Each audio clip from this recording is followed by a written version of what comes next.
Bienvenidos, ¿cómo están todos ustedes? Iniciamos esta semana bastante frío, muchas lluvias, parece ser que es el coletazo de un huracán que va por allá por el Atlántico. Llovió en todo el departamento, muchas emergencias, bastante frío estos días, pero afortunadamente, diría yo, porque esto implicaría que los embalses no se vayan hacia abajo con el temido fenómeno del Niño, el cual nos podría llevar a un racionamiento. Esperemos que esto no se dé. Espero que se encuentren todos supremamente bien. Doctor Alarcón, usted está muy contento porque sus equipos van volando. Punteando, Nacho. ¿Quién sí. Medellín es el líder del fútbol colombiano, Nacional está en la tercera casilla y Águilas de Río Negro en la cuarta. Los equipos van bien a nivel matemático. Nacional sin convencer todavía, Medellín convenciendo más desde lo futbolístico. Pero Envigado va, No, Envigado está por fuera de los 8. Ah, es colero. De colero. Entonces, entonces les ve usted futuro. ¿Quiénes más están ahí en los principales? Bueno, los principales está el Atlético Bucaramanga, sí, que también me deja como cierta buena sensación de verlo ahí en la parte alta de la tabla. Lo curioso, Nacho, es que no están los grandes, por lo menos, mire. Mire, a mí siempre o por estos días estaba pensando en eso. Sí. Antes uno siempre escuchaba el América de Cali, Sí, el Cali, Millonarios, Santa Fe, Junior, Nacional y Medellín. Digamos que eran como los equipos, no sé si estoy perdido, ya uno Sí, ve que la cosa no es como tan así. No, Nacho, mire, o por lo menos arrancando, por lo menos cuando usted pone a ver las posiciones, hasta el octavo aparece Independiente Santa Fe. De hecho, de los equipos grandes del fútbol colombiano aparece Medellín, Nacional e Independiente Santa Fe. De ahí para abajo, Millonarios, América, Junior en la 17, Cali en la 18, Envigado en la 20, pero los 8 lo componen. Santa Fe el octavo, Pasto séptimo, Alianza sexto, quinto Equidad, Águilas, Nacional, Bucaramanga y Medellín. Y estamos en la fecha número 5. ¿Qué pasa con los caleños? Los equipos caleños que han perdido mucha fuerza. Nacho, perdieron mucha fuerza. Mire, hoy por hoy el Deportivo Cali tiene una crisis institucional y económica muy grande.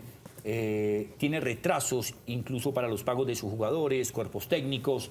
Ellos invirtieron en el estadio hace aproximadamente 10 años, 10, 15 años aproximadamente, y digamos que no calcularon el fallo económico que más adelante podría tener, o el estadio que hicieron porque es el único equipo en Colombia que tiene estadio propio, no les ha dado el rédito económico que esperaban y el equipo hoy está sumergido en una crisis terrible. Incluso puede estar peleando descenso y comparan la situación del Cali con la que vivió el América hace unos años, que fue cuando llegó a la lista Clinton, también perdió todo patrocinio, todo sector financiero y terminó yéndose para la B. Han perdido mucho peso financiero económico y eso les está costando a los equipos del Valle del Cauca.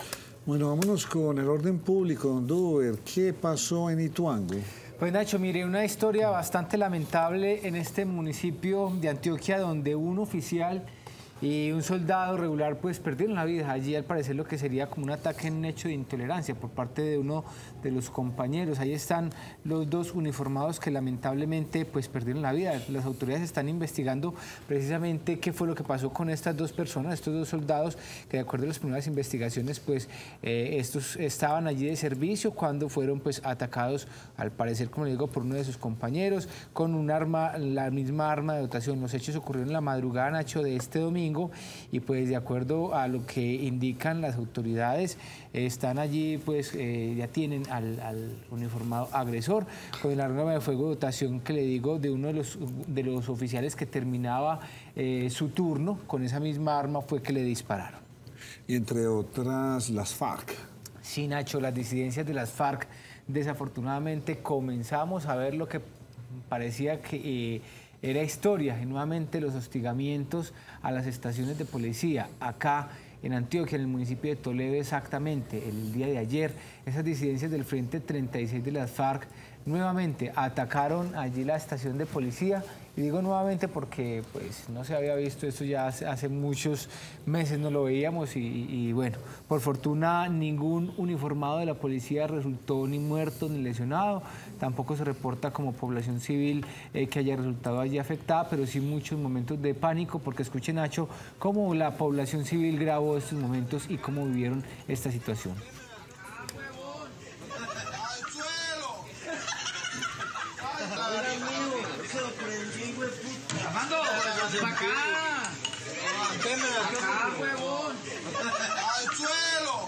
Pues yo lo que veo es que están ahí como sí, muertos de la risa. Creo que pusimos el audio que no era. En el otro, ahí es donde se escucha la tensión.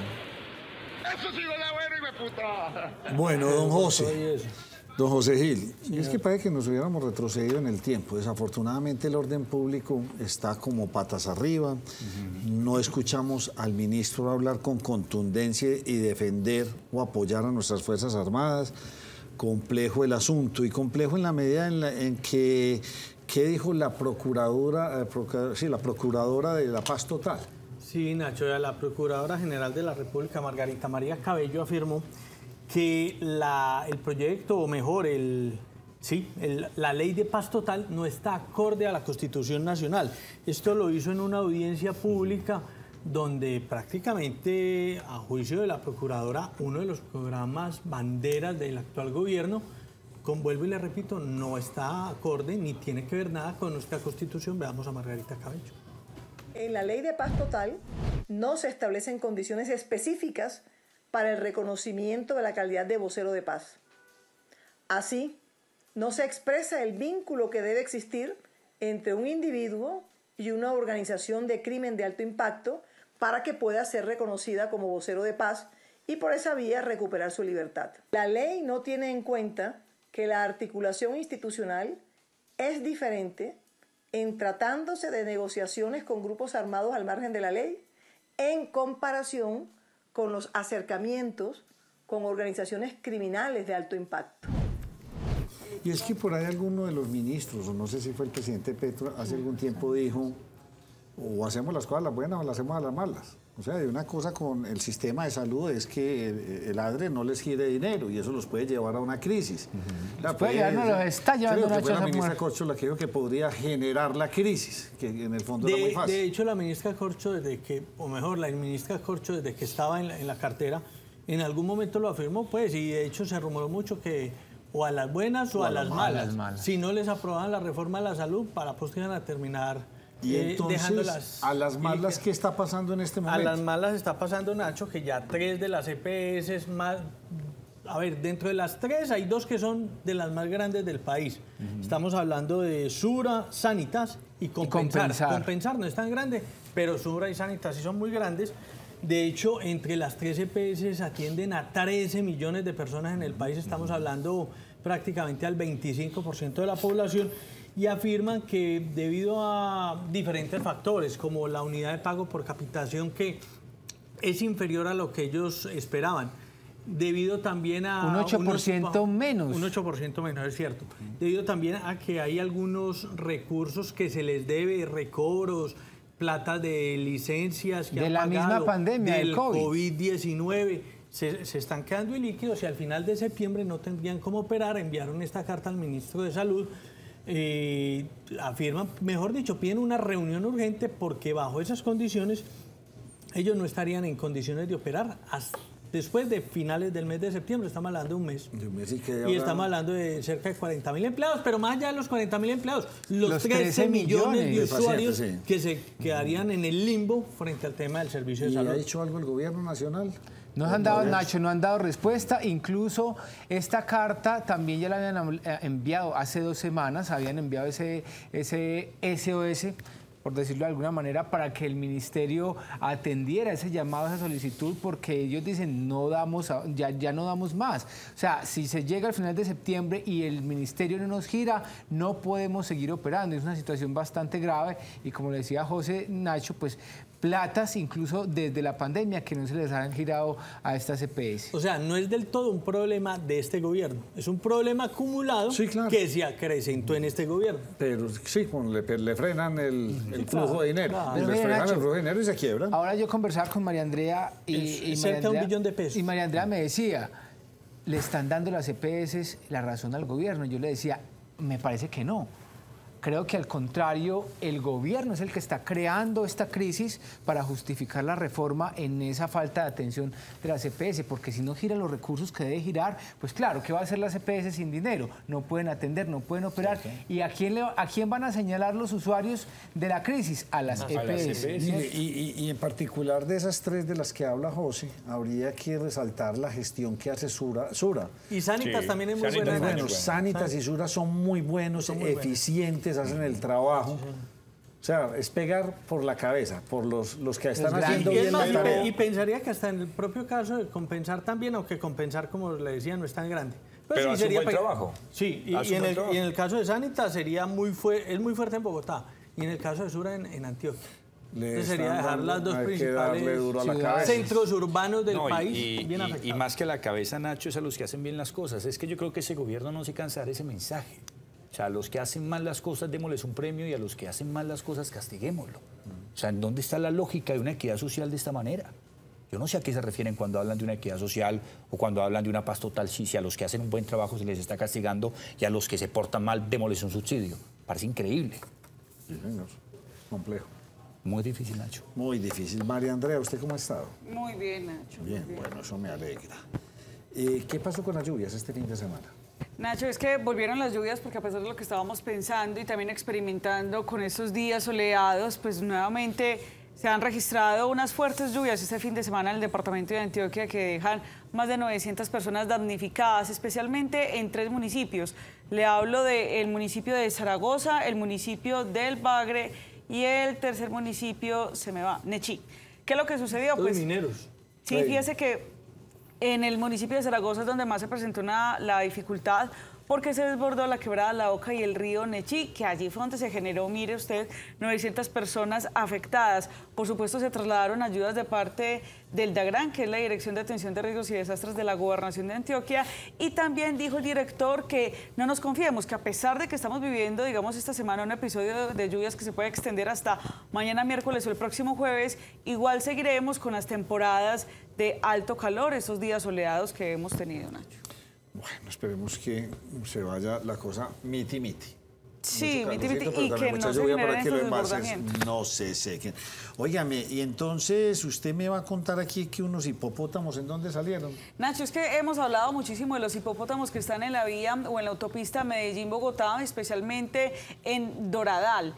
Pues es que este fin de semana muchas personas salieron de puente y no solamente las personas, sino también los hipopótamos, porque fíjense que se vieron 4 hipopótamos en las vías, 2 bastante grandes y otros 2 un poco más pequeños, pero sin embargo, pues esto reviste de gran importancia al lado de vehículos, al lado de personas, y es el peligro tan inminente que tienen los hipopótamos.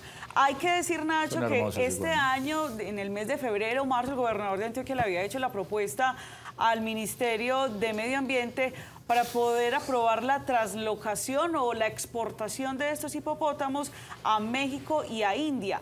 Si bien se está a la espera de que se tenga esa autorización por parte del Ministerio de Medio Ambiente, pues esta aún no llega, los están esperando en un zoológico en México donde les pueden dar, digamos, una mejor vigilancia. La ministra de Medio Ambiente, Susana Mohamada, había advertido que se necesita de un certificado para cada uno de estos animales, aún no ha salido para poderlos exportar, o bien les tocaría entonces, Nacho, digamos, controlar esta reproducción a partir de una eutanasia, dijo ella. Pero André...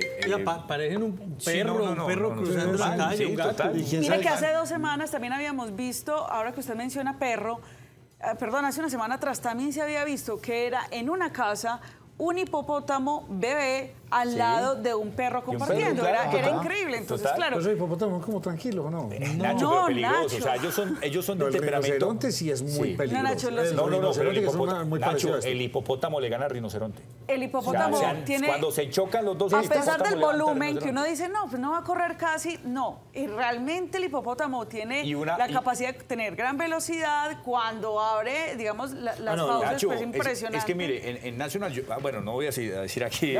Bueno, sí, ya, en ese canal que ustedes conocen de África, Nacho, uno ve los documentales de los hipopótamos africanos, que son de donde descienden estos, y cuando ellos se enojan, porque los alces saltan por el río para evitar que los cocodrilos lo muerdan, y ellos caen al lado de un hipopótamo, el hipopótamo se enoja y le mandan también el muelazo, solo por enojo, y con el muelazo... Y lo que dicen es que, por ejemplo, estos no han ocasionado tantas tragedias acá en Antioquia porque ya conviven con carros, con motos, con gente, pero dicen que sí puede atacar. No, sí, claro, es que ellos se enojan y... gravísima. Están colonizando endémica, la parte urbana. Muchas veces hemos reportado de accidentes de motos que se chocan contra semovientes. Ahora fíjese cómo sería contra un hipopótamo. Y todo contra una pared concreto. Total, ¿usted no vio el carro cómo quedó? De cuenta de un estrambótico estrafalario narcotraficante. Sí. Que lo digo así, estrambótico, porque vemos a los jeques en Arabia Pero y a todos Nacho, los de Dubái con tigres y llevan hay una cantidad de personas como muy que les gusta esto. Lo exótico. Nacho, pero- no, eso no es de exótico, no tiene unos... Pero son ese animales señor está exóticos. muerto hace 30 años. ¿Cómo le hemos Yo- dejado coger ventajas? Yo de voy la a ese situación? punto también. O sea, sí, eso fue un error y es una leyenda negra que tenemos en la historia, Nacho, y eso no nos lo va a quitar nadie. Pero es que, a ver, el control no era justamente de Pablo Escobar, el control era del gobierno. Y el gobierno vio que eso se veía venir y como siempre en Colombia ven las cosas venir y no se hizo absolutamente nada. Óigame, quiero cambiarle el tema. Hábleme, ¿quién ganó el Mundial Femenino? Ah, España, Nacho. España en un partido dramático por la mínima diferencia, con gol de Carmona, el equipo español revivió lo mejor de su idiosincrasia futbolística después de 13 años. Recordemos que el título que consiguió a nivel masculino lo consiguió en Sudáfrica por la mínima diferencia, con gol de Andrés Iniesta ante la selección de Holanda.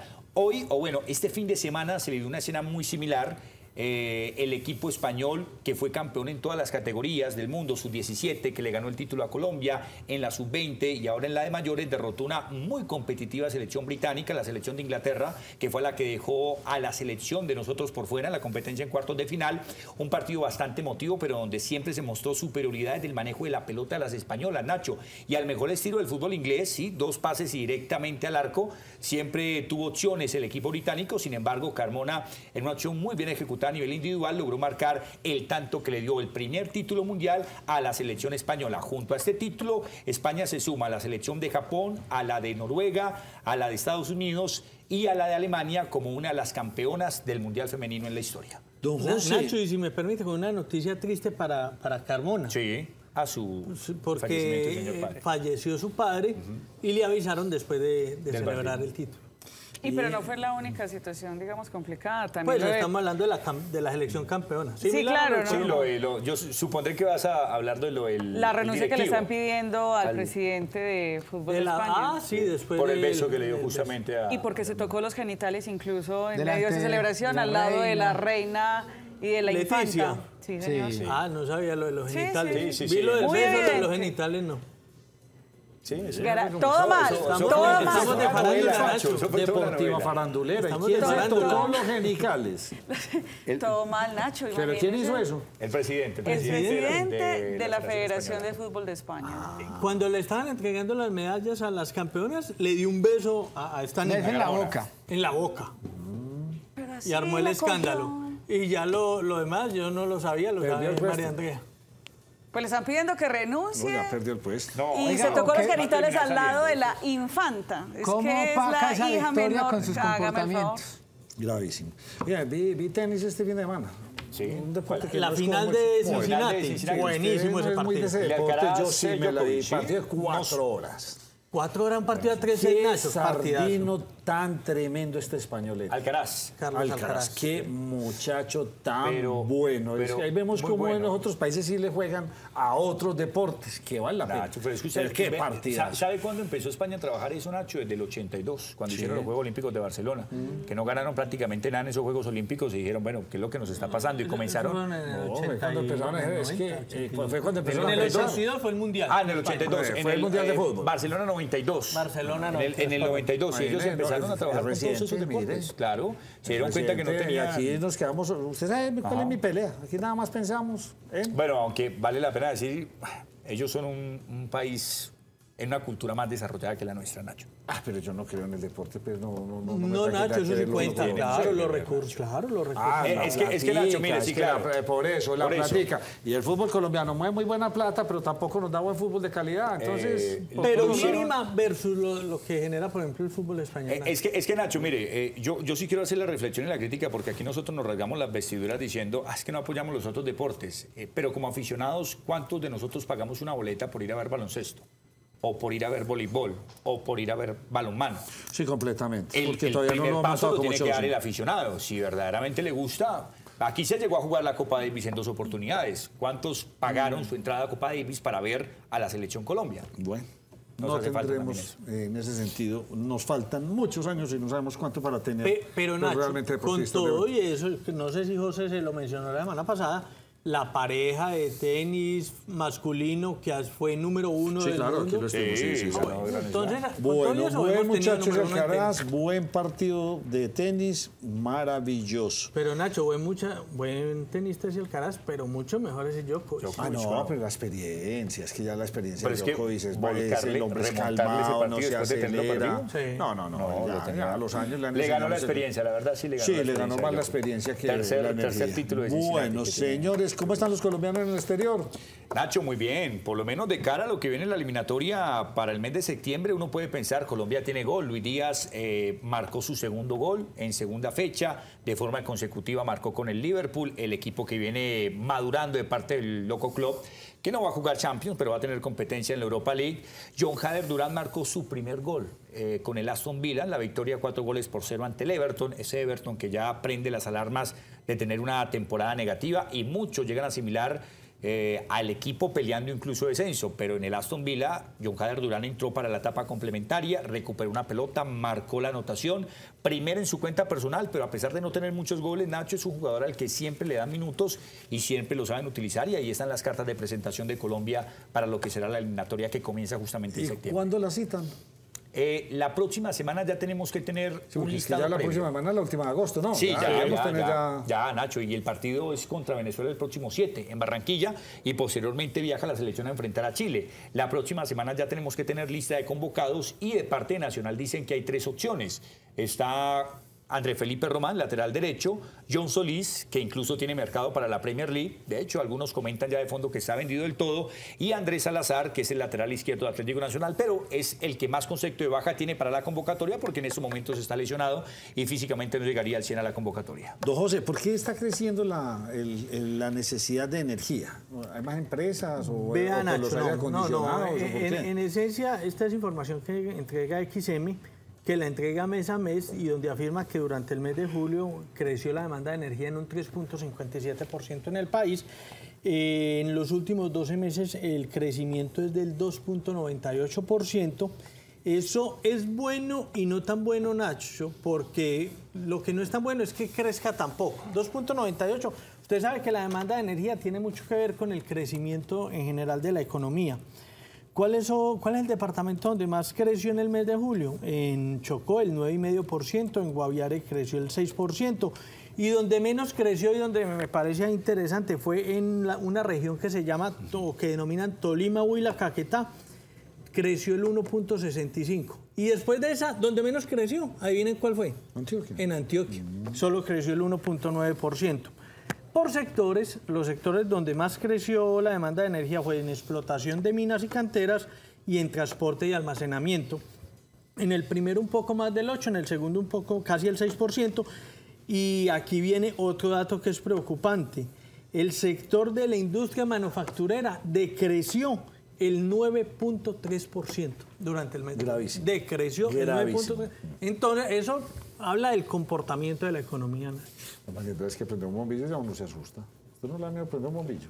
Y no solo los bombillos, sino los electrodomésticos, lo que eso decíamos la semana no prenda pasada. nada, es que los costos de la energía en Colombia son, yo no sé pues comparativamente con el resto del mundo, pero ya se siente el volumen. Pero sí hay que revisar realmente qué tan necesario es, que hay muchas casas que todavía tienen las duchas eléctricas, por ejemplo, para bañarse, entonces qué tan necesario realmente es que las prendamos, si es absolutamente necesario, o utilizar algún electrodoméstico, especialmente las mujeres que... O tomar mucho hábitos, No tiene secador, sentido, mucha María Andrea, plancha. porque si nosotros somos productores de energía, ¿por qué nos sale tan costosa? O Pero sea, mientras damos esa limitémonos a lo pelea, que no claro, producimos. pero mientras damos esa pelea, Uber toca María, echar mano de los otros María, elementos. pero yo ahí voy a lo que tanto pelea Nacho.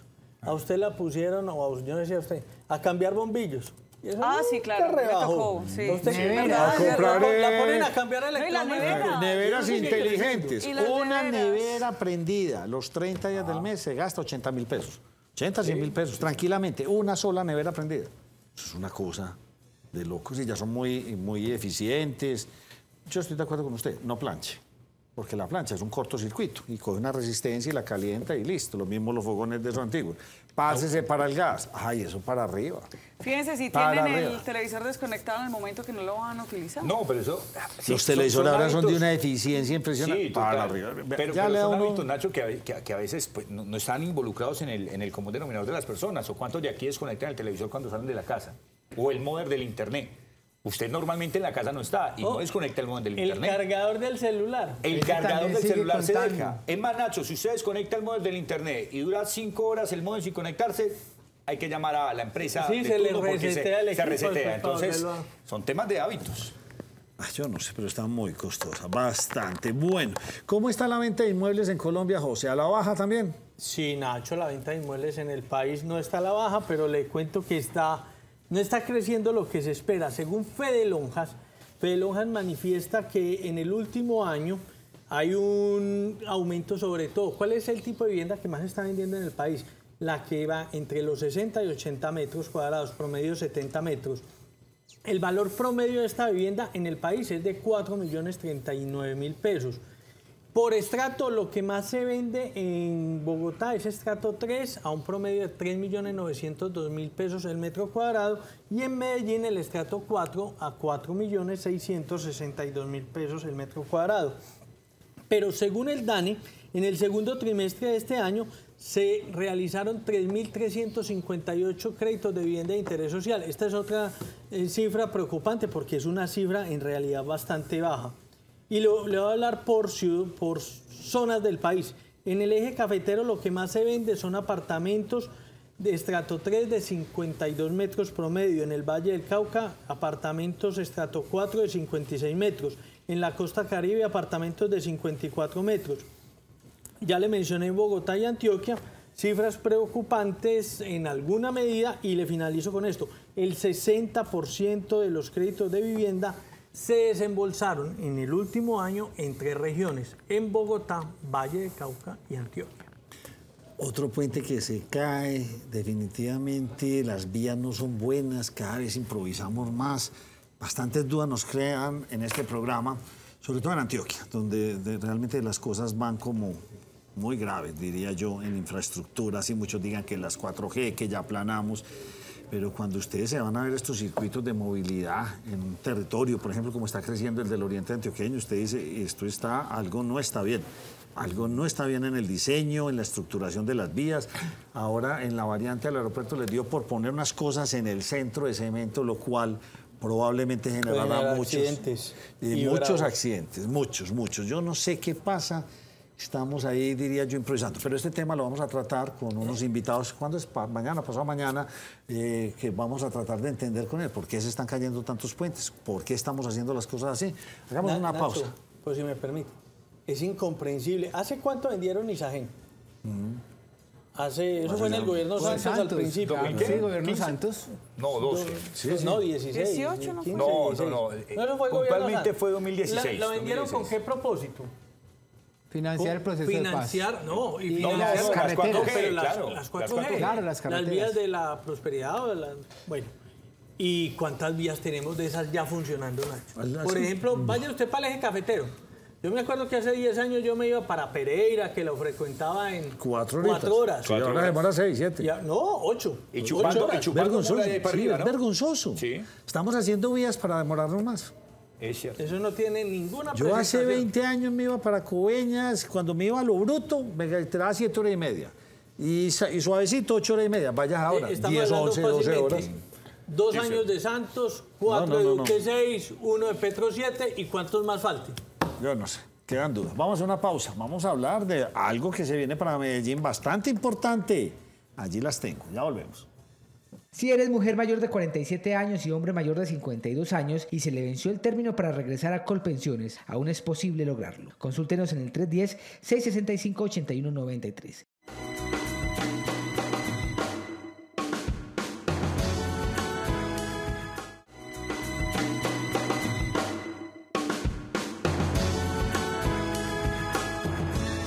Esta sección es patrocinada por el Raspa y Listo de la Lotería de Medellín. Lotería de Medellín. Diría uno que desde el área metropolitana del Valle de la Borrada están dando mucho de qué hablar porque no se quedan quietos. Y están proyectando en cabeza de Juan David Palacio, su director, esta movilidad hacia el futuro, la cual me encanta. Aquí hay dos, a ver si ponen el plano general.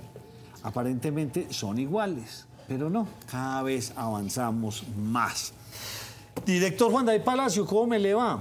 Nacho, muy bien, un saludo muy especial para ti, para toda la mesa de trabajo y para todos los televidentes que siempre lo señalo, son la razón de ser de cada uno de los programas que se ven en televisión. Usted desde que inició su gestión, usted ha sido muy en Cicla. Usted eso lo tiene entre ceja y ceja.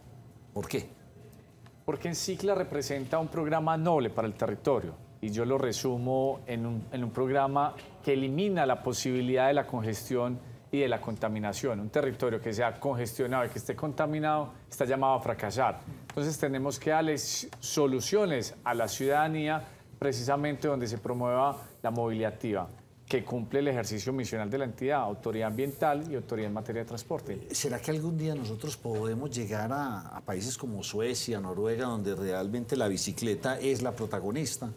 Yo creo que es posible y en la medida de que hay una transición energética, que cada vez se hace más costoso tener automotores, pues se debe entender que el transporte público va a ser la columna vertebral, pero que además la ciudadanía va a seguir entendiendo que la bicicleta es una solución alterna precisamente para avanzar en materia de sostenibilidad. Pero además la bicicleta aporta a la salud, aporta a la economía personal y termina siendo muy sana desde el punto de vista para el cuidado del medio ambiente. Vamos a hablar de 4 temas que se nos hacen, y ahorita le toque cuñar con uno, porque por ahí vi una pared verde que me dejó impactado. No, me dejó encantado.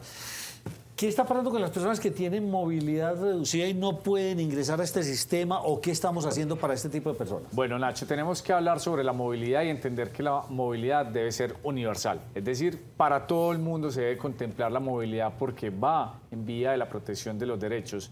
No podemos ser ajenos al entender que en nuestro territorio hay personas con movilidad reducida. Y muchas de estas personas utilizan una silla de ruedas que es rígida. Pero muchas de estas personas adicionalmente no tienen la capacidad para comprar un dispositivo o una silla de ruedas que sea electroasistida. Es decir, muchos ciudadanos utilizan su silla de ruedas, tienen el agotamiento propiamente del uso de sus manos, de brazos y demás, y es de esta forma que nosotros a través del programa Encicla pensamos también en las personas con movilidad reducida. En un contrato un contrato interadministrativo, más bien un convenio interadministrativo con Ruta N y acompañado de la academia, se logra desarrollar un dispositivo que es externo, es decir, se le va a anclar a la silla de ruedas. Un ciudadano que tenga una silla de ruedas es rígida, se le ancla y es de esta forma que se va a poder integrar el programa Encicla. Son 7 dispositivos que se van a lanzar. Es un dispositivo que tiene una autonomía de 40 a 45 kilómetros, pero ese dispositivo además, Nacho, puede desarrollar una velocidad de 25 kilómetros y tiene la capacidad para subir laderas. No le creo. O sea, se puede cargar además en un término de 4 horas por completo, pero esto notablemente es ser incluyente. Va a ser el primer dispositivo para personas con movilidad reducida en un sistema de bicicletas públicos. ¿Fue desarrollado acá? Fue desarrollado acá con la academia, se hizo un showroom, es decir, participó personas que tienen movilidad reducida. Esto no fue un ejercicio al azar, es un dispositivo que va a aguantar el uso y el abuso y es precisamente una prueba piloto. Pero ¿cómo lo tenemos previsto precisamente para que la ciudadanía lo pueda utilizar? Uno es que el préstamo va a ser por 15 días, no es como estas bicicletas que se prestan en una hora, sino un préstamo de 15 días para seguir identificando esa caracterización. Para ciudadanos que sean en el territorio metropolitano, efectivamente personas que tengan movilidad reducida, al tiempo de los 15 días se lo tiene que regresar al área metropolitana. Tanto el préstamo como la devolución va a ser en las instalaciones del área metropolitana. Y es un mensaje de inclusión, en entender que también hemos pensado en las personas que tienen movilidad reducida. ¿Por dónde podrán circular este tipo de vehículos? Por donde circule una silla de ruedas, Nacho. Es un mensaje único en el país y en el mundo. Es que estamos pensando, son 7 inicialmente, pero es un prototipo de un diseño para la entidad. Sí, claro, que hoy se sale de lo normal. Sí. Claro, el contrato o el convenio inicial tuvo un valor de 250 millones de pesos para 7 dispositivos. Dijeron, pero muy costoso para 7 dispositivos. No es los 7 dispositivos, es toda la investigación que hay previa a ello para determinar cómo debe ser el dispositivo, cómo vamos a hacer para que aguante el uso y el abuso y cómo se puede tener en un futuro para que sea muchísimo más económico. Porque una silla de rueda o una silla de ruedas electroasistida hoy cuesta entre 10 y 15 millones de pesos con todos los cuidados que se requieren mantener. Un dispositivo de estos perfectamente va a tener un costo aproximadamente de 10 millones, pero va a aguantar el uso y el abuso. Y esa silla la puede usar una persona, en cambio una silla eléctrica la puede utilizar una persona, el dispositivo es cualquier persona que tenga una silla de ruedas. Rígida. rígida. Pero la silla de ruedas electroasistida son delicadas y es costosa. Normalmente no es una silla de ruedas que usted pueda utilizar para utilizar en un sistema de bicicletas público. ¿Pero en qué se diferencia de una silla de ruedas eléctrica? No, lo que pasa es que una silla de ruedas o un dispositivo, una silla de ruedas eléctricas es todo un desarrollo como silla de ruedas eléctricas integral. Esto es un dispositivo que se extrae, que es externo, que se le adapta a cualquier silla de ruedas convencionales. Es una tracción de la silla, empieza a... O sea, pensemos en una persona que utiliza su silla de ruedas convencionales. Se le ancla un dispositivo que da la sensación de tener como una motico y esto le permite que sea electroasistido. Una silla de ruedas electroasistida pues viene toda integrada, no se puede desanclar. Ahí las estamos viendo, a ver si de pronto nos las buscan para Sí, yo las estoy buscando por acá, Nacho, para enviarlas al máster. Acá las veo. Porque es súper importante que esto, ya ahí la estoy viendo, oiga, maravillosa. Vamos a ver, enseguida me comprometo con ustedes a mostrarles esto. Bueno, doctor Juan David, aquí tenemos una tradicional, una bicicleta en aluminio. Estas son las que han funcionado con el uso y el abuso de la gente. Ahorita pensábamos, ¿cuánto puede caminar una bicicleta esta al día? ¿Por ahí qué? ¿20 kilómetros? ¿10 kilómetros perfectamente mucho diarios? más. No, pueden ser más, pero para no ser a lo país, digamos que caminan 20 kilómetros en el día, multiplíquelo por 365 días, esto da una cantidad de kilómetros bastante grande. Es un equipo que está sometido a unos estreses bien importantes. Tiene el típico sistema de frenos de toda la vida, es hecha en aluminio, en fin, ya ha funcionado. Han sido bicicletas muy buenas. Pero usted se fue un poco más allá y ahora ustedes invitan a la industria nacional y pasan a este otro modelo, esa que tienen ustedes en pantalla en este momento. A ver, esa que tienen ahí en pantalla. Esta ya, si ustedes pueden ver, los frenos son completamente distintos. Están pintadas de azul, pero resulta que una es de aluminio y la otra es de acero. ¿Por qué esto? Y cuéntenos la historia de este nuevo reciclaje o este nuevo... ¡Ay, las llantas ya no chuzan! Los rines son completamente... Sí, son como distintos, mejor dicho. Cambia. Bueno, Nacho, ¿cuál es el propósito? Seguir alimentando la flota de Encicla. De esta forma logramos comprar 663 bicicletas que van a entrar a nutrir al programa Encicla aproximadamente finalizando el mes de septiembre, principios del mes de octubre. Es la nueva generación de bicicletas públicas de Encicla. En esencia, la bicicleta da la sensación de ser igual, pero podemos observar que el diseño es totalmente diferente en su marco. Adicionalmente, esta bicicleta antigua tiene frenos, tiene bocadillos. Sí. Bocadillos o frenos o sistema de frenos que hurtan constantemente. El nuevo sistema de las bicicletas es de tambor, es decir, ya no tiene bocadillos, ya no hay forma que se eliminen que se hurten esos bocadillos y esto va a evitar que tengamos más dificultades en ese sentido. Adicionalmente, estas bicicletas hoy se pueden pinchar. La nueva generación no se va a pinchar porque es propiamente una llanta rígida, que va a evitar que el ciudadano tenga que verse afectado por esta situación.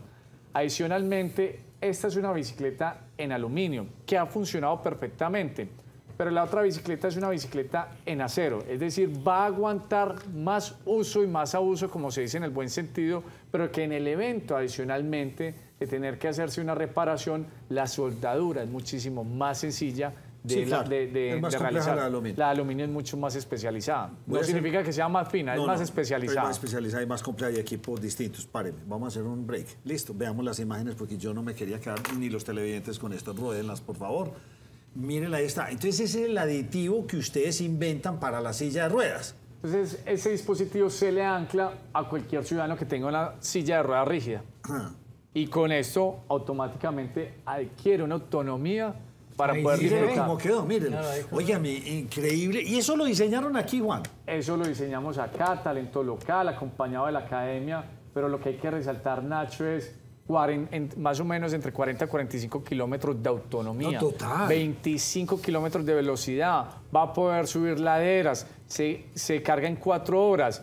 En un ciclo hasta en 1000 ciclos de cargas. Esa tarima que se ve ahí es precisamente para hacer el anclaje de la silla de ruedas, pero no es solo el diseño, es lo que representa el mensaje, Nacho, es que siempre hemos pensado en el ciudadano que utiliza la bicicleta y es que acaso el que tiene movilidad reducida no es parte de nuestra sociedad, es un mensaje de inclusión y entender que la movilidad debe ser universal. Para resumir ahí, Entonces llaman al área metropolitana, van y la recogen allá, ya les explican cómo ponérsela y se llevan esto por un préstamo de ¿cuántos días? 15 días. 15 días. Estamos haciendo la caracterización, estamos haciendo el piloto, inicialmente son 7, pero ya arrancamos. Lo importante es arrancar. No, me descrestó, le digo la verdad, me descrestó. Y sigamos hablando de Y movilidad. es única en el mundo, Nacho, además. No, eso sí se lo creo. Revolucionaria. Sí, no, le digo. No, como sí, programa va a ser es único. revolucionario. ¿Ya la patentó o no? No lo, Debería patentar eso. no lo pero hemos porque- patentado, pero vamos a avanzar en ello. Lo importante es iniciar. Director, a mí le digo la verdad, me descrestó. Me parece que es un elemento maravilloso para una silla de ruedas, me pareció. Me le quito el sombrero con esta. Pero, y entonces no nos quedemos ahí, ya pasemos a otro. Entonces tenemos una bicicleta en aluminio, una en acero, La nueva cambian los generación del frenos, Cicla. esta no se chuza, tan. Pero falta las lomitas, habrán ciclistas como María Andrea, que es deportista fuerte, que sea capaz de subir en una bicicleta. Pero llegó la hora de las eléctricas. ¿En qué vamos con eso? Bueno, pasamos a también un ejemplo a nivel internacional, que va a ser el primer sistema de bicicletas públicas electroasistidas en el mundo, además, Nacho.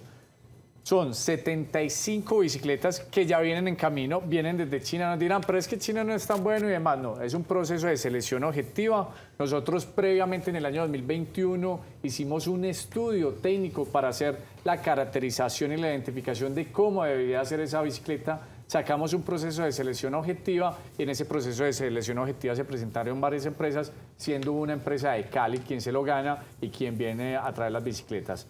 Son 75 bicicletas electroasistidas que también hemos compartido videos sobre ellas. Estas bicicletas se van a cargar en un tiempo máximo de 6 horas, una autonomía en promedio de 35 kilómetros y va a permitir desarrollar una velocidad aproximadamente de 25 kilómetros. Esto nos va a permitir subir laderas. Son 75 bicicletas electroasistidas y vamos a tener 6 estaciones.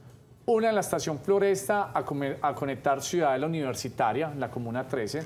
Otra estación en el sector de Robledo ITM, Colegio Mayor Pascual Bravo, a conectar aproximadamente el sector de Robledo del Diamante. Otra estación será la Universidad de Antioquia, Ruta N, a conectar el Parque Campo Valdés. Características.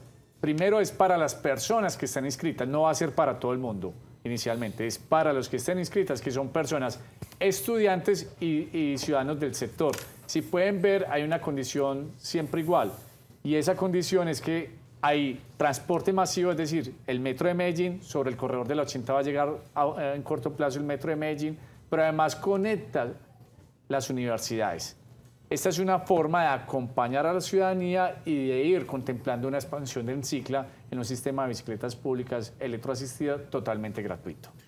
Y en esencia ya les vamos a mostrar las imágenes, ya las acabo de enviar al máster porque como apenas vienen en camino. Total. Nacho, además estas bicicletas tienen GPS para evitar también el hurto. En esencia son lo mismo, tendrán su batería y su motor eléctrico. Pero bueno, ¿y todas estas bicicletas para qué? ¿Vamos a seguir ampliando? ¿Nos quedamos con las mismas estaciones en Medellín o para dónde va este proyecto? No, Nacho, nosotros seguimos demostrando capacidad y solución al territorio metropolitano. Antes de finalizar esta dirección, nosotros vamos a lograr llevar en Cicla a los otros 4 municipios que hacen falta. Hay que recordar que nosotros hemos logrado llevar en Cicla a Itagüí, al municipio de La Estrella y al municipio de Bello. Pero adicionalmente, antes de finalizar este año y esta administración, en Cicla va a tener presencia en Caldas, en Copacabana, en Girardota y en Barbosa. Ya iniciaron construcción de las estaciones propiamente en Caldas, en La Estrella se van a convertir en automáticas y así nos vamos a ir extendiendo hacia el norte del Valle de Aburrá para que antes de finalizar este año en Cicla estén los 10 municipios del Valle de Aburrá. Mire, póngame la bicicleta, ahí la tenemos ya, más o menos es esta. Esa fue una publicación que usted me envió. Así va a ser la bicicleta eléctrica. Así va a ser la bicicleta eléctrica. Esa es la que viene en camino. De ese color. Va a ser de ese color, precisamente para va a ser que se diferente. diferencien. Y las estaciones van a ser precisamente verde y el logo de Encicla también es verde. Hay que señalar que, cambiando un tema adicional, este modelo de bicicleta fue un modelo que desarrollaron unas personas que acompañaban el desarrollo del programa Encicla. Dieron autorización por uso durante 5 años. Esta nueva generación de bicicletas es totalmente diferente y que la entidad podrá utilizar sin ningún inconveniente. Usted como siempre con tanta noticia, bueno, entonces vamos a todo pedal. Aquí vamos a todo pedal, ¿no? A todo pedal, Nacho. Sí, porque definitivamente esto es así. Y es pensando, y hay que señalarlo, hay que seguir promoviendo el transporte público y hemos acompañado precisamente con la cofinanciación para que se desarrolle los diseños del metrocable que conectará el corregimiento de San Antonio de Prado, Itagüí, La Estrella y Medellín. También la línea S, que será subterránea, también es un estudio de prefactibilidad que arranca en Sabaneta y comunica el municipio de Bello. Y estos son temas asociados a la movilidad, para señalar que hay que promover el transporte público, tener soluciones alternativas como es el uso de la bicicleta, pero también señalando que hay personas que seguirán utilizando el automotor y que eso no está mal, pero que hay que buscar soluciones. Y en esas soluciones pensando en la sostenibilidad. Quien utiliza su vehículo particular, pues que lo comparta o que se desplace también al transporte público en la medida que lo pueda hacer. Lo voy a meter en enredo. Yo sé que este es el deber ser de ustedes.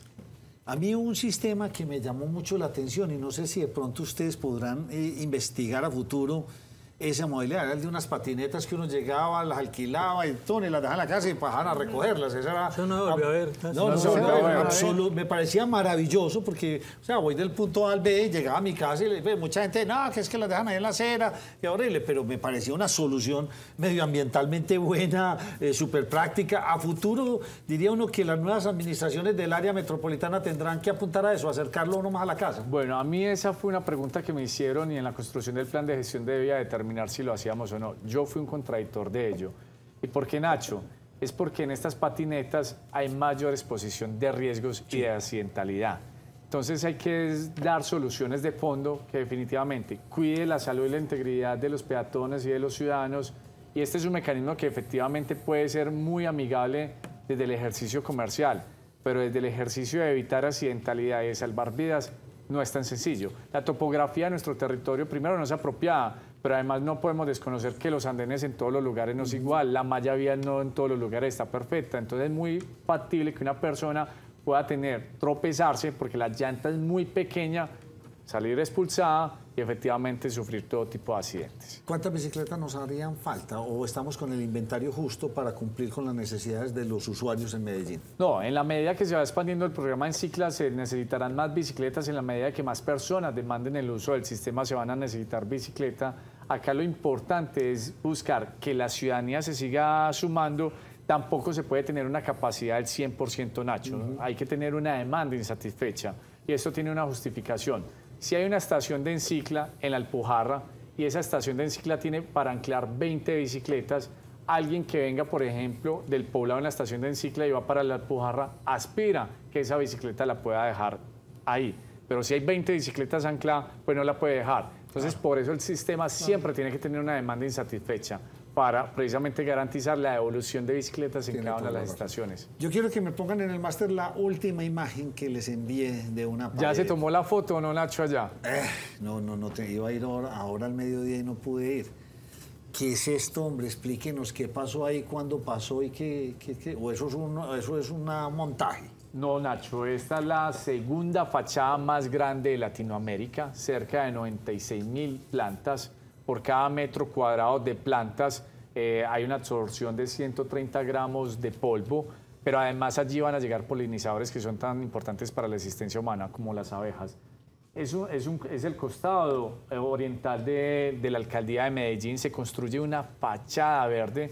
Es precisamente una idea del señor alcalde, la gestora y acompañado por el área metropolitana en el ejercicio de nuestras competencias como autoridad ambiental. Esto no es una fachada de muchos recursos como han querido distorsionar o vender negativamente. Esto es un mensaje de sostenibilidad ambiental, de la llegada de polinizadores, porque precisamente las abejas permiten la asistencia de los seres humanos. Si las abejas desaparecen, los humanos en 4 años desapareceríamos. Disminuye la sensación de temperatura al interior de la Alpujarra y esto va a permitir disminuir o consumir aire acondicionado. Termina siendo también una forma de generar turismo sostenible. Sí. ¿Cuántos ciudadanos y cuántos turistas del mundo van a querer ir a la plaza de la Alpujarra no solo por ver el monumento del maestro Rodrigo Arenas Betancourt, sino también por tomarse una foto en esta fachada verde, que además comprende más de 1.800 metros cuadrados, pero es posiblemente la fachada verde más grande del mundo construida en entidad pública. Venga, pregunta, si eso cómo lo abonan, eso cómo lo riegan, esas plantitas Tiene un son sistema de perennes riego. o aguantan ahí toda la vida. No, tiene un diseño precisamente que garantiza que ellas puedan durar, tiene un sistema de riego precisamente para poderlas filtrar. Obviamente van a tener o va a requerir mantenimientos en la medida de lo posible, pero hoy la fachada que está, por ejemplo, construida en el costado del Consejo de Medellín ya tiene 2 años y han podido ver cómo funciona. Sí, muy bien, funciona muy bien. Sí. Funciona muy bien. Este es el mismo sistema. Lo que pasa es que este es de 1.800 metros, al igual que el área metropolitana como edificio, también construyó una fachada verde de 700 metros cuadrados. Me encanta, porque si algo tiene horrible la Alpujarra, ¿qué es? Puro cemento. Cemento, no hay Usted árboles. llega En en esa un día plaza de calor y usted se sienta ahí donde está la obra y usted siente calor el calor enorme. impresionante. Pues estos eran diseños de hace muchos años donde de pronto están como peleados con el medio ambiente, los arbolitos y con todo.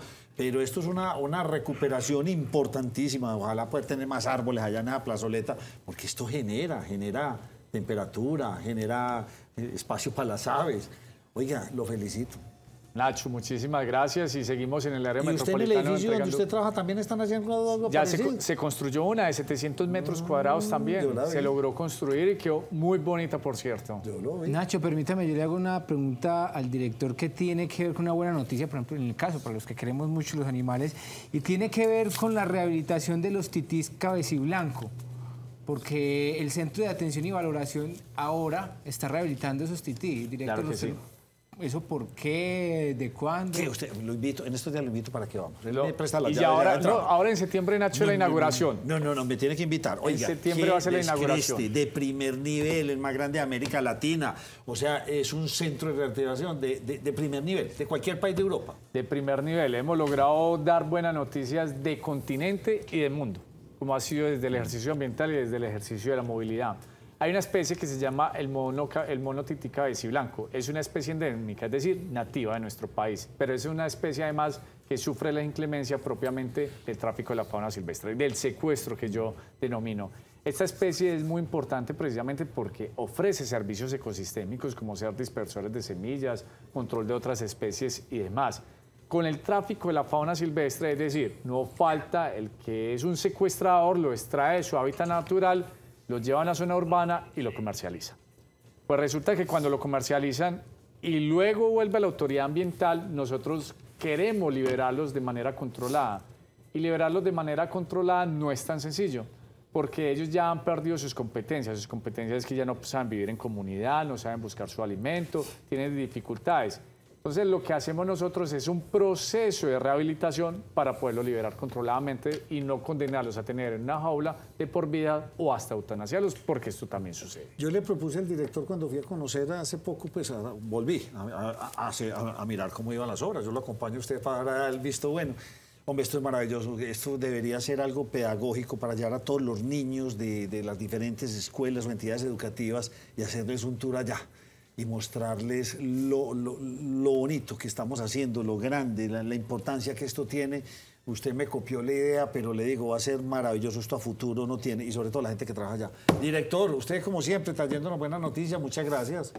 Nacho, muchísimas gracias. Y vamos a seguir en lo que resta de esta administración con muy buena noticia, la entrega del puente de la estación en Barbosa, la segunda entrada del municipio de Girardota, la entrega del hospital en Girardota, Necesito otro programa el con usted, Parque pues. Artes y Oficios en el municipio de Bello. No, noticias buenas son lo que... Entonces hacemos una segunda tanda. Una segunda tercera. tanda. Listo. Porque definitivamente bien entrega de obras y nosotros estamos cumpliendo nuestro rol como autoridad ambiental, acompañando el desarrollo del territorio y llevando buenas noticias de lo que hemos logrado durante esta administración. Él es el director del área metropolitana, el doctor Juan David Palacio, y qué buenas noticias las que traen. Vamos caminando muy bien, vamos por buen rumbo en este sentido, hay que reconocerlo, vamos demasiado bien y ojalá que esto siga siendo parte de nuestra cultura ciudadana. Muchas gracias y vamos a hacer una pausa y ya volvemos.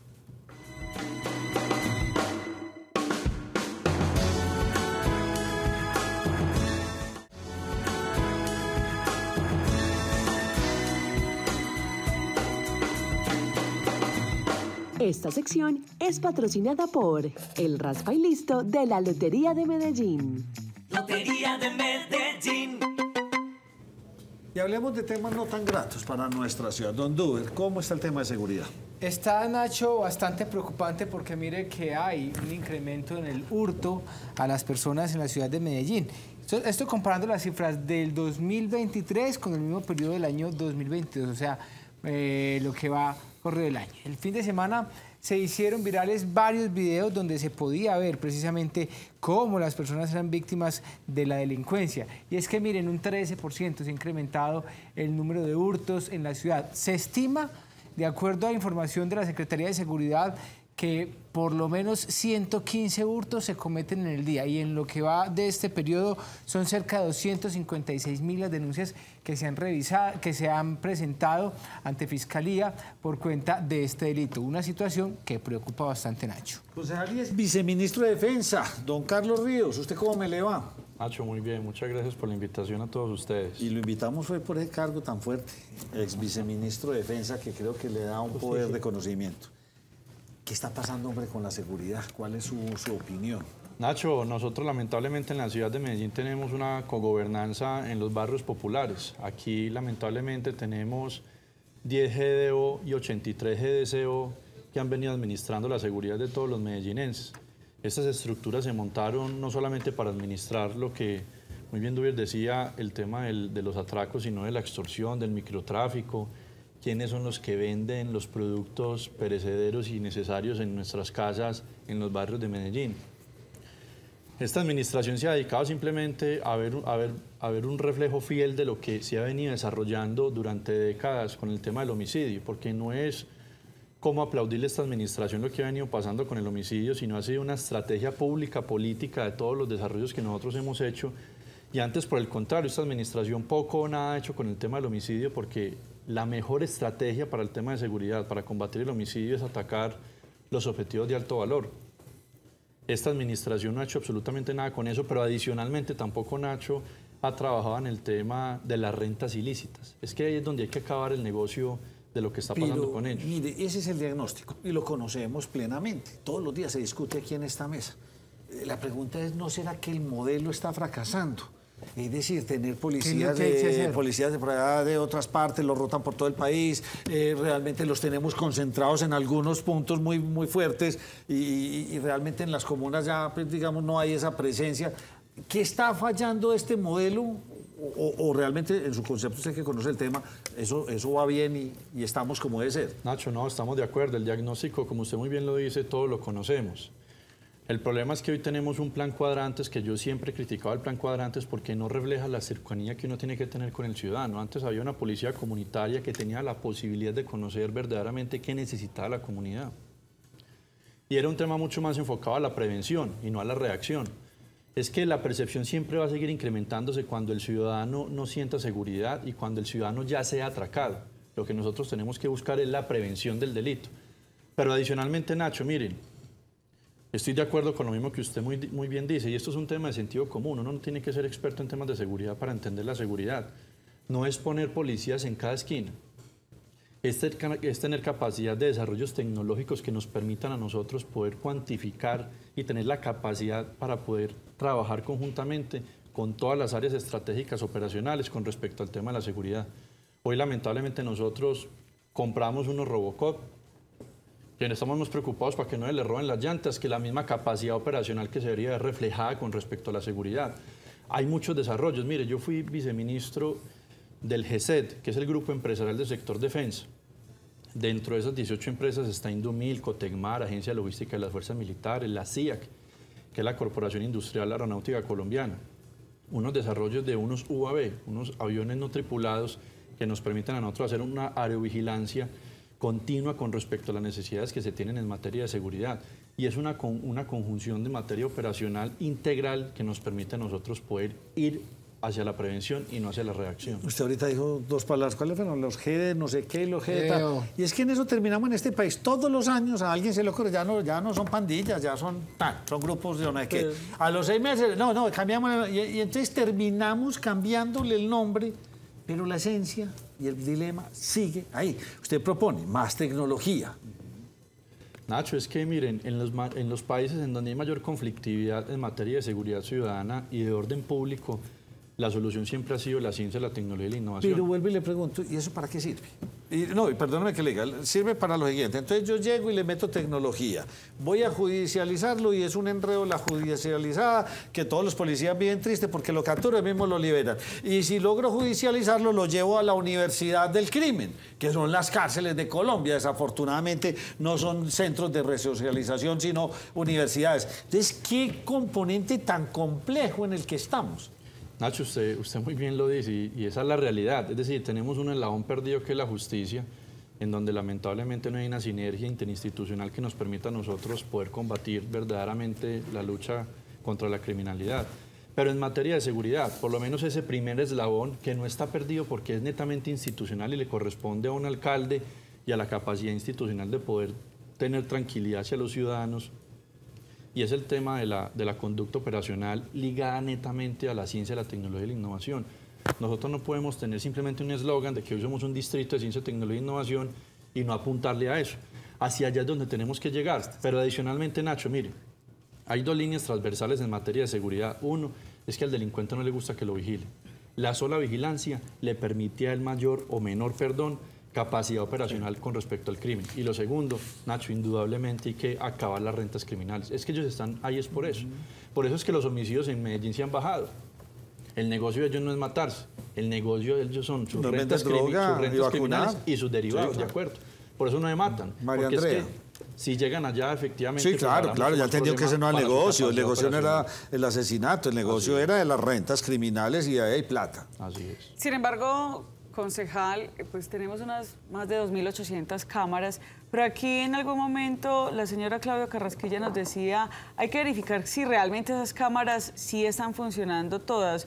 Usted que conoce también la parte de seguridad, pero también es concejal y se ha interesado muchísimo en cómo funciona la Secretaría de Seguridad. ¿Cómo están funcionando estas cámaras realmente para detectar esos focos donde se pueden estar dando los delitos y si realmente todas están funcionando, están conectadas? Por eso es lo que yo siempre he dicho, la integración de capacidades. Nosotros podemos tener muchas cámaras, pero si no tenemos todo aconductado a una posición operacional, pues posiblemente no vamos a tener esa articulación verdadera para poder acabar el crimen y el delito en la ciudad de Medellín. Nosotros recientemente mandamos un derecho de petición para preguntar en qué condiciones estaban las cámaras en la ciudad de Medellín. Aún no nos han dado respuesta, pero lo que nos dicen internamente en la Secretaría de Seguridad, muchas personas que trabajan allí y que son técnicos, verdaderamente técnicos, pues nos dicen que lamentablemente el 80-85% de las cámaras no están funcionando. No le creo. ¿En serio? ¿De cuántas cámaras? ¿De 2.000? Como no, todo Nacho, hay yo no sé el dato exacto, pero están entre 2.800 y 3.000 cámaras, es el inventario. 8 por 3, 24. 2.400 cámaras no están funcionando. Porque lamentablemente no se le han hecho el mantenimiento, Nacho. Es que, como todo en la vida, eso es que uno... ¿Como todo en la vida o como entonces, es decir, tengo 3.000 cámaras, pero de ahí a preguntar cuántas funcionan ya es otro cuento. ¿Y usted sí le dio el comentario aquí al doctor Alarcón? Las únicas que funcionan perfecto son las fotovoltaicas. Así no falla, porque ese es el negocio. Porque el operador es privado y claro, tiene que facturar. No, tiene que facturar. Oiga, preocupante esa información. Y de ahí para adelante uno, ¿cómo hacer que esto funcione? Es decir, yo tengo, digamos que todas esas 3.000 y pico de cámaras y que la próxima administración suba bastantes también, funcionan perfectamente. Esa operatividad, digamos, de llamar a la policía y la reacción para llegar, ¿cómo lograr que todo esto sea eficiente en Medellín? ¿O eso es muy difícil de lograr? Nacho, ya lo ha sido. Es que, mire, en la administración anterior a esta, tuvimos la oportunidad, con respecto al tema del homicidio, de capturar muchos cabecillas, objetivos de alto valor, y eso permitió la reducción sustancial del homicidio. Pero adicionalmente, empezar a trabajar sobre las rentas criminales. Todo el tema de las rentas criminales es lo más importante, eso es lo trascendental. En la administración anterior se les quitaron casi 580.000 millones de pesos. ¿Saben cuánto vamos en esta administración? En 70.000. Eso yo creo que es lo que consumen ellos en capacidad de rentas al día. Por eso es fundamental que un alcalde le crea la seguridad. Es que, Nacho, si en una ciudad no hay seguridad, no hay educación, no hay capacidad de desarrollo económico. No, y ahí sí le tengo que hacerte una pregunta obligada. Entonces, ¿usted es partidario de las políticas de Bukele? Nacho, hay que llegar a ese punto, porque es que si no, esto nunca va a ser de no acabar. Nosotros necesitamos autoridad, indiscutiblemente. Es que, mire, cuando uno sale a la calle necesita orden. Y cuando hay orden, las cosas funcionan. Claramente aquí hay un desorden y aquí, lamentablemente, como se lo dije ahorita, hay una cogobernanza en los barrios para que estas bandas delincuenciales hagan lo que se les da la gana. Y eso es lo que ha pasado en esta administración. Nosotros hicimos un debate de control político en el Consejo de Medellín, Nacho, y le preguntamos a la administración distrital, venga, ¿y qué pasa con la extorsión? Que tiene unos subregistros abismales. ¿Qué pasa con las rentas criminales derivadas del microtráfico? ¿Qué pasa con el tema, por ejemplo, del hurto a personas, el hurto a vehículos y el hurto a motocicletas? Claro, todos los indicadores al alza. De eso sí no habla. Porque lamentablemente estamos ante una administración que no es capaz de responsabilizarse de las cosas que se están haciendo mal. Solamente aplauden lo que supuestamente están haciendo bien, pero sin ni siquiera ver eso como una política de Estado, una política pública con respecto a lo que se ha hecho el homicidio. Y es desastroso. Mire, si uno no le cree a la seguridad como alcalde y no cree que eso es el pilar fundamental para que una ciudad funcione, lamentablemente todo de ahí para abajo está mal. Concejal, ya que estamos ya no en ciudad, sino en distrito, pues obviamente hay unas condiciones especiales para Medellín. ¿Cómo está Medellín en cuanto a los agentes de policía? ¿Hay deficiencia de agentes? ¿Cuánto nos hacen falta? ¿O estamos realmente con respecto a lo que corresponde a cada 1000 habitantes? Siempre vamos a estar en déficit, porque la priorización de policía por habitante siempre va a estar dado a la condición de orden público y a la capacidad operacional que se tenga. Medellín es de las ciudades más adaptadas con respecto a la condición operacional, es decir, con todos los equipamientos que nosotros tenemos para poder sustituir al policía. Sí. Entonces, cuando se contrarresta eso, desde la dirección de la policía dicen, Medellín no necesita tantos policías. Explíqueme bien eso que no lo entendí. Lo que hace la policía es identificar cuántos policías se requieren en una ciudad por habitante, pero adicionalmente hace un parámetro de qué tenemos nosotros en equipamiento para poder sustituir al policía. Cada vez que tenemos más tecnología, implica menos policía porque estamos más preparados. Y esa lógica no está mal, es cierta. Sí. Pero lamentablemente, como se los decía ahorita, nosotros tenemos unos policías dedicados a la redacción. El plan Cuadrantes es un plan dedicado netamente a la redacción. Ya me robaron. Ya la percepción se me incrementó. Por eso es fundamental y sustancial que nosotros tengamos policías comunitarios, que sean cercanos al ciudadano y que prevengan el delito. Una red que nos permita a nosotros de capacidades, no solamente tecnológicas. Mire, antes nosotros teníamos una red de cooperantes, que la malversaron y aquí todo lo estigmatizan, Nacho. Entonces que eso es una red de paramilitares, que eso es una red de personas que quieren hacerles daños al otro. Eso no es cierto. La red de cooperantes ha existido en todo el mundo, en todos los países. Y eso es fundamental porque, insisto, previene el delito. Y hacia eso es lo que nosotros le tenemos que apuntar. Pero vuelvo y le digo, Nacho, si nosotros tenemos un alcalde que no le crea a la seguridad y está más ligado a las vanidades de gobierno y no a las capacidades que podamos proyectar, es que lamentablemente, Nacho, de los policías civiles, todos en el fondo deberíamos ser policías. Todos deberíamos ser policías desde lo civil, llamar, denunciar, porque si no, esto no pues, señalar, quedarse callado, nos está llevando a una crisis de miedo impresionante. La ley del silencio, Nacho, es la que... No, y perdimos la solidaridad y también la confianza institucional, Nacho. Es que estamos ante una administración que todo lo deterioró. La confianza ciudadana es fundamental para que la institucionalidad pueda sobresalir ante las dificultades. Cuando estas cosas suceden, todas estas irregularidades, volver a tener el control no es un proceso ni de 5 ni de 6 meses. Tardan bastantes años en volver a recuperacionar. ¿Qué? No, eso que nos quedan 3 minutos. Pues yo pensé que 3 años. No, Nacho, eso indudablemente... No, también de gobierno. También indudablemente mueve la caja. Y cuando hablo que mueve la caja, es que obviamente va a haber una reorganización territorial de todas estas bandas delincuenciales en la ciudad de Medellín, pero es necesario, nosotros no nos podemos conductar el delito. Pero vuelvo y regreso, usted ahorita nos hablaba de que la anterior administración pues, se fueron detrás de todos los cabecillas, se logró dar de baja a muchos, pero también queda una percepción, que si a rey muerto, rey puesto, como dicen por ahí, entonces tumbaron cabecillas, esa organización por lo general termina convirtiéndose en 2 o 3 con más apoderados. O sea, es que el dilema es tan grande y es una red también consolidada que es complejo desmontar. Sí, no, Nacho, mire que por ejemplo cuando yo era viceministro, nosotros nos dimos la tarea de acabar un grupo, un GDO que era Los Caparros, que administraba o coadministraba parte del Bajo Cauca antioqueño y parte de los Córdoba. Se acabó. Cada vez que nosotros salía uno, se capturaba o se daba de baja y hasta llegó un momento en donde ya no tenían más capacidad operacional y se acabó ese grupo. Sí, concejal, pero entonces si usted me pone, yo le pongo el otro ejemplo. ¿Qué pasó con la FARC y sus disidencias? Cada vez están más empoderadas, cada vez hay más disidencias de las disidencias y esto se volvió en un pulpo que no tiene... Ese es el problema de ceder la institucionalidad. Es que ahí la diferencia es que nosotros los doblegamos con capacidad institucional, con el Estado de Derecho. Por el otro lado se cedió, se negoció el Estado y por eso es que se pasan de un brazalete a otro y por eso es que hoy llamamos disidencias de FARC, porque hubo una negociación mal negociada. Usted necesita el Estado fuerte para que esa gente entienda que es el Estado quien prioriza las necesidades de los ciudadanos y no ellos quienes priorizan las necesidades. Ahí sí la pregunta final para despedirnos. el Estado en la actualidad, ¿usted cómo lo considera? Desde No, el gobierno nefasto, nacional. complejo Nacho, porque lamentablemente nosotros estamos priorizando a la delincuencia y no a la ciudadanía que todos los días se levanta a trabajar y la institucionalidad todos los días más rezagada. Nosotros tenemos que seguir trabajando desde lo territorial y que este punto aparte, esta excepción a la regla que estamos viendo en lo nacional, se acabe lo más rápido posible para que podamos recuperar la autoridad. Es que con gran tristeza lo decía yo en estos días. Salían a decir las primeras, nos están matando, nos están matando.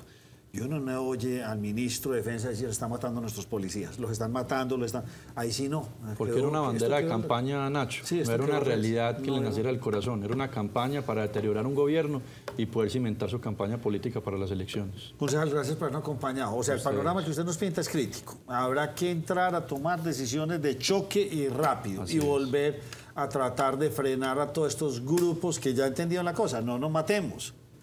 Sigamos detrás de la renta, respetemos, dejemos nuestro territorio, pero sigamos con el negocito. Gravísimo, porque son demasiados los damnificados. Muchas gracias. Nacho, muchas gracias a ustedes por la invitación. Una pausa y después de eso vamos a ver un video bastante interesante de EPM.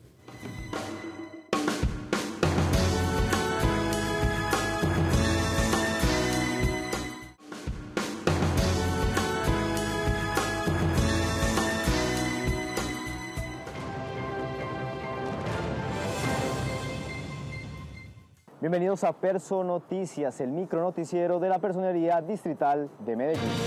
Desde el Observatorio del Derecho Fundamental a la Salud se vienen realizando recorridos en las diferentes clínicas y hospitales de la ciudad con el objetivo de verificar la situación de los cierres de servicios de pediatría. Le solicitamos a toda la comunidad utilizar estos servicios de manera responsable.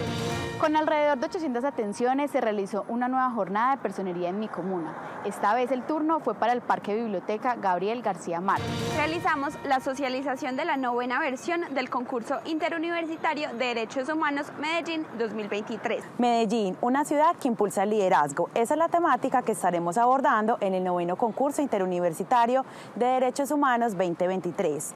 Hasta aquí Perso Noticias, nos encontramos la próxima semana con más información.